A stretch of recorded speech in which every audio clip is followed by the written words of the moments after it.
Hi guys, welcome back to my channel. Today I'm going to be showing you guys how to achieve this look. And to start off with this look, I'm going to go in and clean up my eyebrows using this concealer that's about 2 shades lighter than my skin tone. I'm just going to carve out the brow, and I'm going to also take the concealer in the inner portion of the eye and also in the outer portion so that I get a blended look.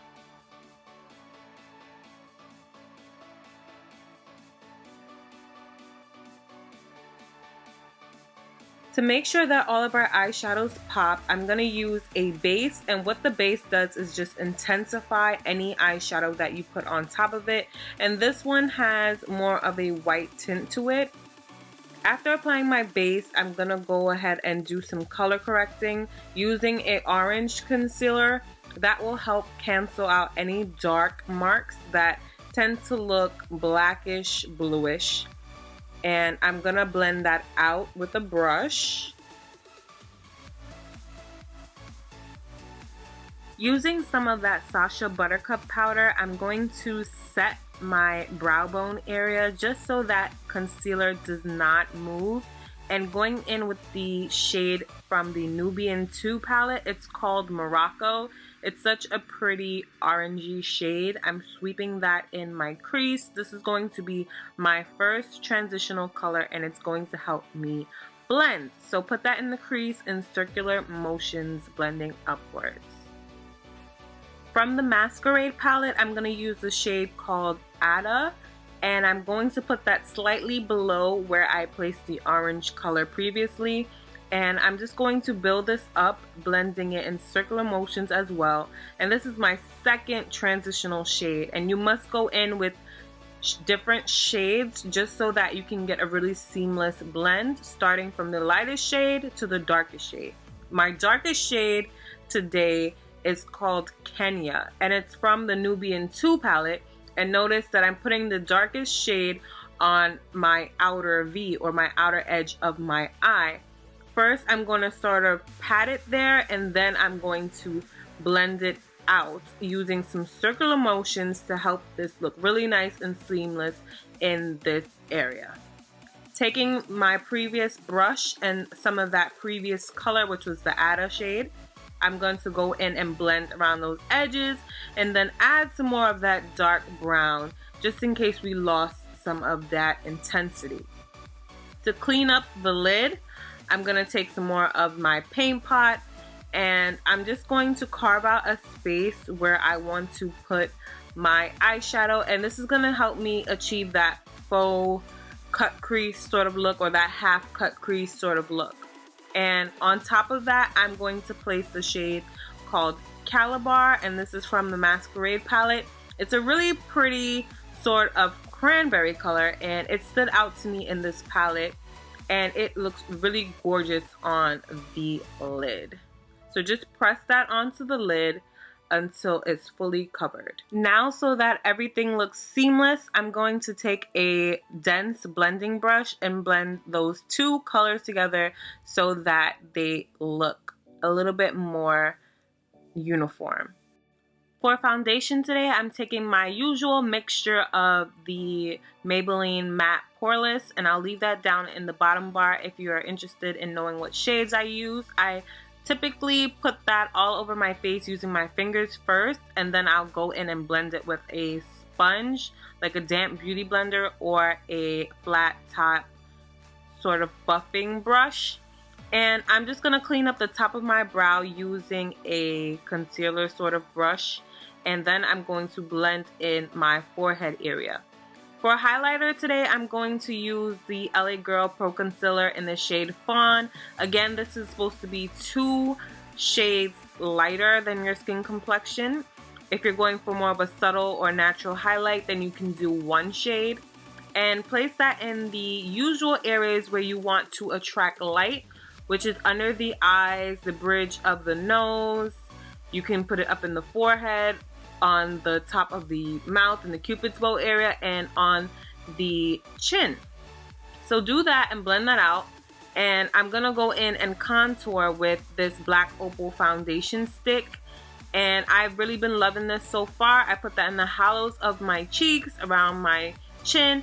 And you guys, if you have a small forehead or not as large forehead, you don't want to go crazy with this in your forehead area. Just make a tiny bit going around the perimeter of the forehead. And just blend that out with a brush, a sponge, whatever you prefer. But I find that when I use a brush that I've used for my foundation, it blends out even more seamlessly.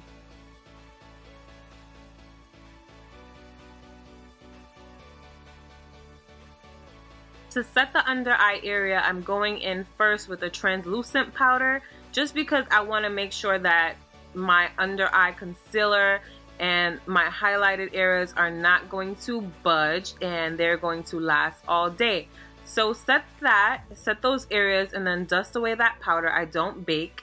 And then I'm going to go in with more of a yellow tone powder because I have a yellow undertone in my skin, and this is what's going to add more of the brightness. And if you would like, you can bake at this moment. You can leave this powder on for a little bit longer, but I typically just dust it off almost immediately, and I use my face powder to dust it off and then set all of my face.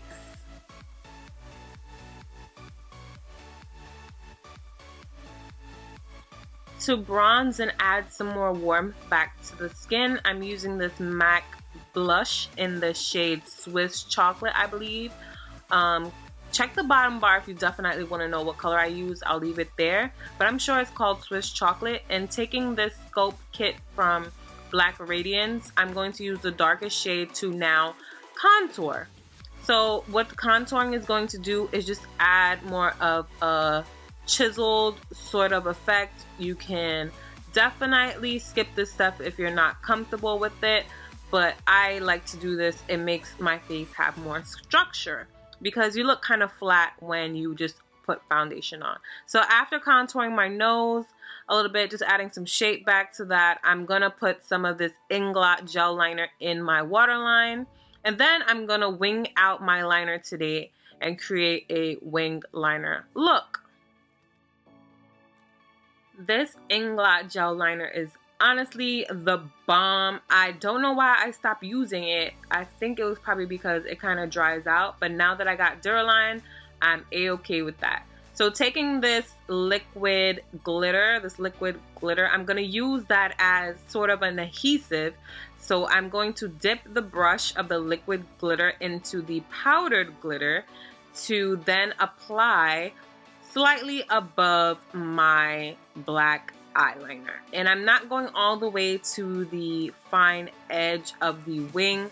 I'm just gonna kind of cut it off halfway, and then I'm going to take some more of that mixture and pop that in my kind of where I cut the crease where I did that previously using the paint pot.